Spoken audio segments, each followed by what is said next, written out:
महाराज की जय। कार्तिक मातम्य 10वां अध्याय। हाँ। राजा पृथु ने कहा, हे देवर्षि, आपको नमस्कार है। आप कृपा कर आप यह कहिए कि जिस समय भगवान शंकर ने माथे का तेज क्षीर सागर में डाल दिया उस समय क्या हुआ। नारद जी ने कहा, हे राजन, जब शंकर जी ने तेज क्षीर सागर में डाल दिया तो वह शीघ्र ही बालक होकर गंगा सागर के संगम पर बैठकर संसार को भय देने वाला रुदन करने लगा। उसके रुदन से समस्त संसार व्याकुल हो उठा। लोकपालों के मन में भी व्याकुलता हुई। अधिक कहने से क्या है, चराचर चलायमान हो गए। शंकर सुवन के रुदन से ब्रह्मांड व्याकुल हो गए। समस्त देवता और ऋषि मुनि व्याकुल होकर लोक पितामह ब्रह्मा जी की शरण में गए और सब ने मिलकर ब्रह्मा जी को प्रणाम किया और स्तुति की। फिर कहा, हे पितामह, यह बड़ा भयंकर समय आया है, इसका नाश कीजिए। देवताओं की यह बात सुनकर ब्रह्मा जी सत्यलोक से उस बालक को देखने के लिए समुद्र तट पर आए।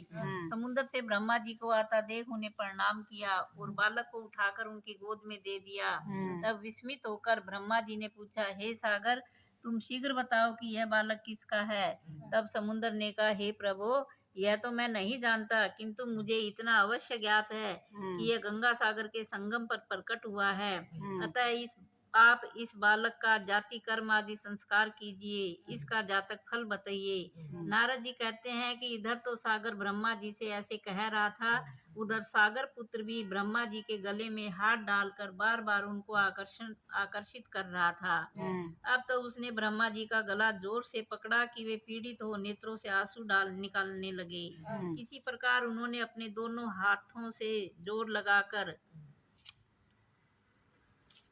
गला छुड़ाया और सागर से कहा, सुनो, मैं तुम्हारे पुत्र का जातक फल कहता हूँ। मेरी आंखों से जो जल निकलता है, इसका कारण इसका नाम जलंधर होगा। यह पैदा होने के साथ ही तरुण हो गया था। इससे यह सब शास्त्रों का पारंगत महापराक्रमी महावीर जवान और रण दुर्गम तथा सभी दैत्यों का पारंगत और भगवान विष्णु को जीतने वाला होगा। यह कहीं भी नहीं हारेगा। एक भगवान शंकर को छोड़कर सबसे आवस्थ होगा। जहाँ से यह उत्पन्न हुआ है फिर वहीं जाएगा।